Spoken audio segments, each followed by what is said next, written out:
Tuh, itu yang suci banget gitu. Tuh, di depan Ka'bah tuh. Nah, di depan gambar Ka'bah. Coba. Itu aja udah menghujat gitu. Itu aja udah bisa jadi delik aduan. Udah bisa Ya jadi Allah, ya delik Karim. aduan. Toleransi begini gayanya toleransinya ini. Nah, coba lihat. Bukan Coba toleransi, Bang. Nah, coba. Gila. Iya. Dia yang buat gesekan. Coba. Dia yang buat gesekan. Dia yang bikin perkeruh suasana. Dia perkeruh. Dia makin kemana-mana ini. Pansusnya makin jadi. Kalau Jadi dia nyanyi depan Ka'bah ya, gambar Ka'bah. Teman-teman yang mau sambang ke akun dia ya. Nih, Dosma si jabat bla Udah bla cukup, bla bla. ada musiknya cukup. Intinya ini si siapa namanya? Dosma. Dosma. Ya Dosma si Dosma ya. Jabat.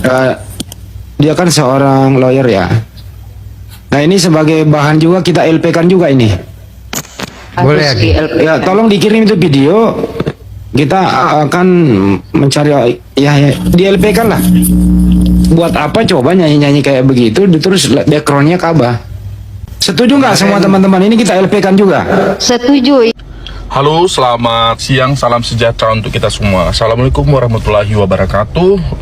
Kiranya Tuhan selalu menyertai dan memberikan kita kesehatan dan juga kesuksesan. Sebenarnya saya mau tertawa berapa hari ini saya dibuat menjadi bahan katanya yang akan dilapor oleh Zumba dan kawan-kawan. Ya, saya sih sebenarnya nggak masalah dan saya hanya bisa menertawakan, berarti mereka harus belajar lagi lebih dalam apa itu disebut dengan rumus pemidanaan. Ya, salah satunya yang disebut itu wajib memenuhi mens rea. Ya, mens rea itu apa? Silahkan langsung searching. Ya, dan suatu peristiwa hukum harus memenuhi adanya suatu kesengajaan untuk melakukan suatu adanya kesalahan atau kejahatan. Gitu ya. Jadi salah satu rumus yang terpenuhi selain dari unsur yang lainnya. Oke, saya masuk ke penjelasan sebenarnya kenapa kok bisa saya menari di Ka'bah. Aku bingung ya. Apakah memang ada hal atau ada suatu keputusan yang menyatakan bahwa itu tidak boleh. Kalau tidak boleh ya biar saya mengetahui dan saya harus menganalisa. Tapi sejauh ini nggak ada gitu. Bahkan saya tanya ke kiai dan juga orang-orang yang beragama, ustadz dan juga agama-agama yang sekiranya memahami pendalaman itu tidak ada. Jadi aku bingung orang ini tujuannya apa tuh ya. Jadi ceritanya sebenarnya adalah itu pada saat saya di Jember, Jawa Timur, itu adalah rumah dari pimpinan cabang kantor kita di Jawa Timur. Ya, tepatnya kita lagi menangani kasus di Jember, Jawa Timur. Terus pada saat saya masuk ruangan, karena itu masih pakai baju kerja ya, masuk ruangan, terus saya lihat itu saya mengagumi, wow, gede, keren gitu kan. Berarti saya kan mengagumi, toleransiku baik dong. Ya, dan di situ banyak orang ya, karena di situ ada lagi kumpul ibu-ibu lagi kumpulan pengajian atau warga di situ, mereka ada buat bisnis gitu. Oke, saya masuk ke dalam. Pas saya masuk ke dalam, gila saya keren, suka banget. Nah, karena kan saya suka seni. Oke, kenapa saya bilang suka dan bagus banget? Itu di Bingkai, tapi itu bukan lukisan pada umumnya, tapi lukisan yang di tembok. Ingat, saya ulang sekali, itu adalah tembok ya, tembok rumah pimpinan cabang kantor kita Lofom DRS Jawa Timur. Udah, sekarang saya mengagumi karena ibu-ibu di situ karena sebelumnya mereka katanya melihat saya di media sosial dan juga salah satu stasiun TV, jadi mereka ngomong, oh itu kan Bang Dosma yang ini gitu kan. Karena saya tidak ada merasa sok ngartis, jadi saya nggak terlalu hiraukan, saya hanya bilang, iya Bu, izin gitu. Nah, tapi karena mereka sambil ketawa-ketawa dan juga memfoto, yang juga katanya mau ngajak tiktokan, jadi spontanitas lah. Karena waktunya tidak terlalu bisa cepat ya, jadi saya langsung searching lagu, karena saya lagi tinggal di daerah Jawa, jadi saya searching dan itu yang muncul adalah lagu lagu rohani yang memang saya mau mencari lagu rohani ya, lagu rohani yang bahasa Jawa, dan itu bagus menurut saya, ketukannya, liriknya, semuanya.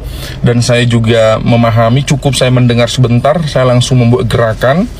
Dan itu yang memvideokan itu adalah beneran ustadz juga gitu kan. Dan saya juga izin, ini nggak apa-apa ya, nggak apa-apa ya kan, kamu suka, kamu bagus, itu kamu suka gitu. Nggak mungkin tak angkat lukisannya ya. Kalau saya menyukai tidak, yang ada saya bilang, sampaikan ini tuh siapa yang melukis, siapa yang ini, siapa yang itu, kok bagus banget ya, karena saya mengagumi. Dan nggak mungkin tak angkat karena kan itu tembok ya, dilukis di tembok, hanya dibuat bingkai gitu. Makanya saya hanya bisa mengabadikannya melalui video, nggak mungkin juga foto. Kenapa? Karena saya pengen mendokumentasikan bahwa itu keren.